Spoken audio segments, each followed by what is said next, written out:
जय माता दी।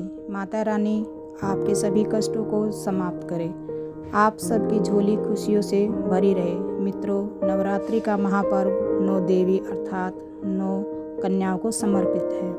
कन्या पूजन करने से हमारी समस्त पीड़ा दूर होती है, दुख दर्द दूर होते हैं, हर कष्ट दूर होते हैं, घर में खुशियाँ आती है। मित्रों, इस बार के नवरात्रि बहुत ही शुभ और मंगलकारी जाने जा रहे हैं। मित्रों, नवरात्रि की अष्टमी और नवमी तिथि को कन्या पूजन का विधान है। इस बार महाअष्टमी तिथि 22 अक्टूबर 2023 यानी कि रविवार की है और नवमी 23 अक्टूबर 2023 यानी सोमवार को है। शास्त्रों में 9 दिनों की नवरात्रि को बहुत ही शुभ और मंगलकारी माना गया है। शास्त्रों के अनुसार नवरात्रि के दिनों में माता रानी का पूजन करने से माँ अभय वरदान प्रदान करती है। कुंडली में जो भी कष्ट होते हैं उन्हें ठीक करती है। श्रीधर की तरह ही सच्चे व्यक्ति के सभी कष्टों को निवारण कर माँ शीघ्र करती है। माँ की उपासना से विनम्रता का विकास होता है, सभी कष्ट, दरिद्रता, दुख, कष्ट नष्ट हो जाते हैं। नवरात्रि में माता रानी का व्रत और पूजन किया जाता है, लेकिन नवरात्रि के दौरान सबसे ज़्यादा महत्व होता है कन्या पूजन का। दोस्तों, कन्या पूजन सर्वोपरि होता है। व्रत और उपासना से माता रानी इतना प्रसन्न नहीं होती जितना कि कन्या पूजन से। नवरात्रि में छोटी छोटी कन्याओं को माता रानी का स्वरूप माना जाता है। कन्याओं को भोग लगाया जाता है, उन्हें खुश किया जाता है और बदले में आशीर्वाद मांगा जाता है। कन्याओं को प्रसन्न करने के लिए उन्हें गिफ्ट आदि, उपहार आदि दिए जाते हैं। माना जाता है अगर कन्याओं को कोई भेंट दी जाए और वह उसको खुशी खुशी स्वीकार कर ले तो इसका मतलब है माता रानी ने वह भेंट स्वीकार कर ली है। जिन पर कन्याएं प्रसन्न होती है तो समझो उन्हें माता रानी का आशीर्वाद मिल गया है। कन्या पूजन कोई मामूली पूजन नहीं होता है। समस्त ब्रह्मांड में जो पूजा होती है उनसे बढ़कर कन्या पूजन माना जाता है। कन्या पूजन करने से करोड़ों गुना फल भक्त को प्राप्त हो जाता है। मित्रों, इसलिए कहा जाता है कि कन्याओं को सताना नहीं चाहिए, इससे समस्त ब्रह्मांड हिल जाता है। कन्याओं को की जितनी सेवा की जाए कम ही होती है। कन्या कोई मामूली नहीं होती है। कन्या के रूप में स्वयं माता रानी आपके घर तक चलकर आती है।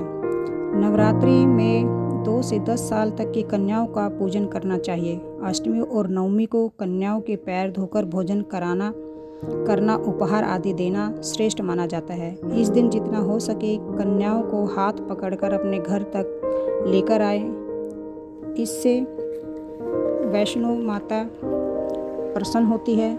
मित्रों, उससे बाद कन्याओं को किसी साफ जगह पर कपड़ा बिछाकर बैठाना चाहिए। उनके माथे पर अक्षत फूल और कुमकुम लगाना चाहिए। फिर उसके बाद भोजन ग्रहण करवाना चाहिए। लेकिन हमेशा याद रहे, कन्याओं को की थाली में 3 पूरियां कभी ना रखें, इसे अशुभ माना जाता है।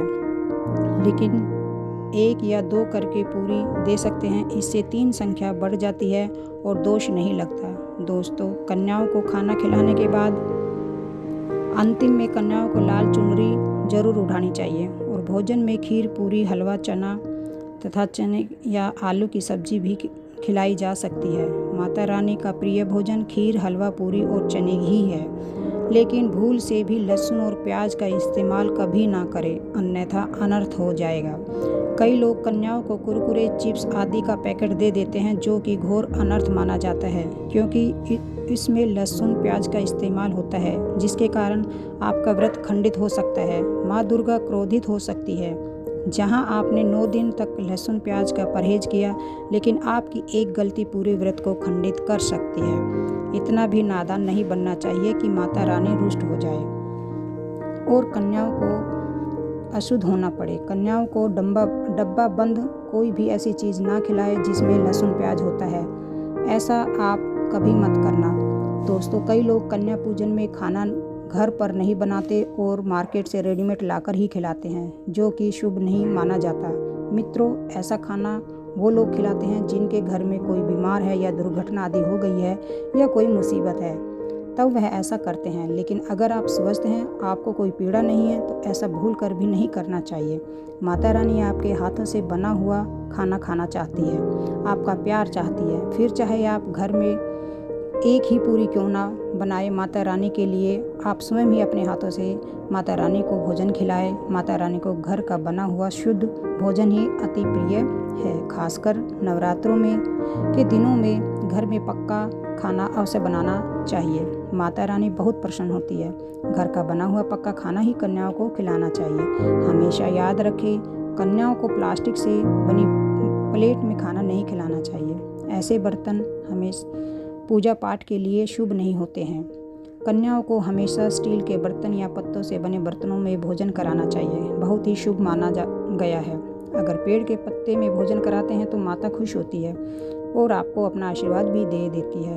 मित्रों, आपको बता दें कि कन्याओं को उपहार में क्या दें। कन्याओं को खुश करने के लिए उनकी थाली में दक्षिणा आदि आपके घर में संपन्नता बनी रहेगी तथा धन की कोई भी कभी भी कमी ना हो।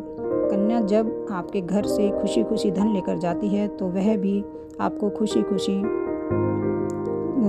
कई गुना आपको धन प्रदान करती है। कन्या जितना खुश होती है, माता रानी उतने ही जल्द फल की प्राप्ति प्रदान करती है, जिसे आप कन्याओं को खूबसूरत कपड़े दे सकते हैं। याद रहे, काले कपड़े ना दें और स्टील के बर्तन भी गिफ्ट के तौर पर दे सकते हैं। याद रहे कि कन्याओं को लोहे का कोई भी सामान नहीं देना चाहिए, नहीं तो राहु केतु का प्रभाव आपके जीवन में प्रवेश कर जाएगा। राहु काल तथा राहु दोष आपको लग सकता है। मित्रों, जब कन्या अपने घर के लिए प्रस्थान करे तो उनके चरण जरूर छू ले और अपने मन में अपनी प्रार्थना को जरूर पूरा करें। सच्चे दिल से मांगी हुई मुराद माता रानी अवश्य ही पूरी करती है। सच्चे दिल का मतलब होता है मन में कोई लालच ना हो, और अगर वह लालच माता को पाने के लिए बन जाए तो उसे बोलते हैं सच्ची श्रद्धा और सच्ची भक्ति। ऐसी भक्ति के आगे स्वयं 33 कोटि देवी देवता को नमस्कार करते हैं। मित्रों, नवरात्रि के दिनों में यदि कोई छोटी कन्या आपको सुबह सुबह लाल वस्त्र धारण किए हुए दिखाई देती है तो आपने साक्षात माँ दुर्गा के दर्शन किए हैं। यदि नवरात्रों में सबसे पहले आपके घर में कन्याओं का आगमन हो जाए तो समझो आपको दुनिया की कोई भी शक्ति, ब्रह्मांड की कोई भी शक्ति आपको करोड़पति बनने से नहीं रोक सकती। आपके जीवन में माता रानी का आगमन होने वाला है। आप दिन दुगनी रात चौगुनी तरक्की करेंगे। दोस्तों, माता रानी को आपको यह संकेत दे रही है कि अब आपका बुरा समय समाप्त हो चुका है। अब आपके जीवन में सुख समृद्धि के द्वार खुल जाएंगे। माता रानी आपकी झोली खुशियों से भर दे। जय माता दी। धन्यवाद। अगर वीडियो में बोलते समय कोई त्रुटि हो गई है तो उसके लिए मैं क्षमा मांगती हूँ। अगर वीडियो आपको अच्छी लगी है तो प्लीज़ वीडियो को लाइक और शेयर ज़रूर कीजिएगा और कमेंट बॉक्स में जय माता दी ज़रूर लिख दीजिएगा।